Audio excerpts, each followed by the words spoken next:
Agitado viejo, pucha, ya el Soroche, ya el Panzacho, ya no se puede, ya.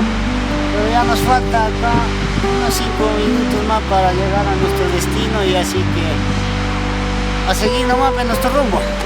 Reportaje para mi Ayacucho.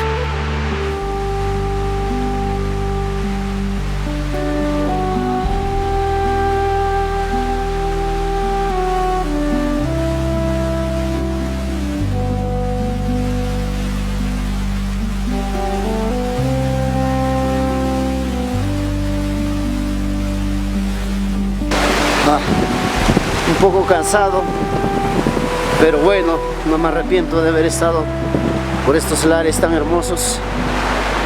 Wow.